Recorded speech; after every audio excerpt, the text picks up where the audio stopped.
Ito ang problema ng spin drive ko guys, oh. May play na guys, oh, may play.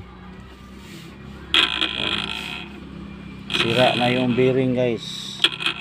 Yung bushing bearing. Tingnan mo guys, oh. Wangwang na guys, oh. Tarog-tarog na guys. So kailangan ng palitan ng whole motor guys. Nung una guys, nag-ungot to guys. Hindi na iikot ito guys. Kaya naka-rivets man ito guys, naka-rivets. So tinanggal ko yung rivets, pinalitan ko ng bolt. Tapos nilagyan ko ng grasa yung bearing dito guys. Lagyan ko ng grasa. Kaya maayos na siya. Ngayon, iba na naman ang sira guys. Ito na naman, oh. Oh. Mag-case na yung ano, yung rotor sa slot kasi ano na, sira na yung bearing. Wangwang na siya guys, oh. Wangwang na guys. Kailangan ng palitan. Ang problema, kung mayroon ba tayong mabili na ano bushing dito sa lugar. Wala ng mga ano dito. Wala siguro nagbenta dito na ano, na bushing.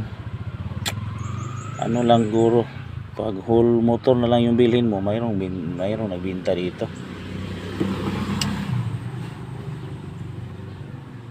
Matagal na rin itong washing machine namin guys, itong spin drive, almost 10 years na ito guys. So yung sa washing guys, okay pa yung motor sa washing. Yung nasira, ito lang ang sakwan, spin drive. Sharp, matibay itong Sharp na brand guys.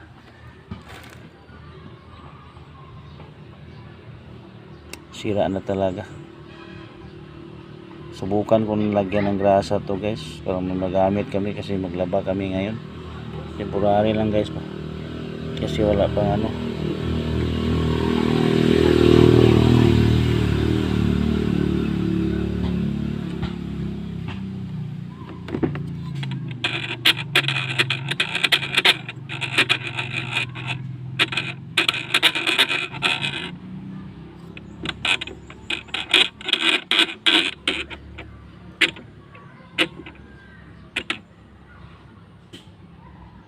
Nalagyan ko lang muna ng grasa para may magamit kami guys. Okay guys, thank you for watching. Sira na yung spin drive guys.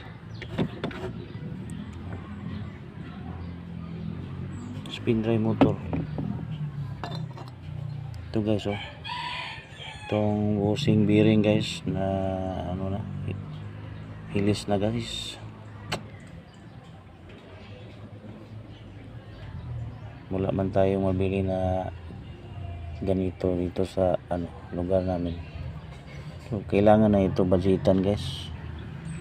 Bili tayo ng bagong spin drive motor, o bagong whole spin drive. Wangwang na talaga, wangwang na guys.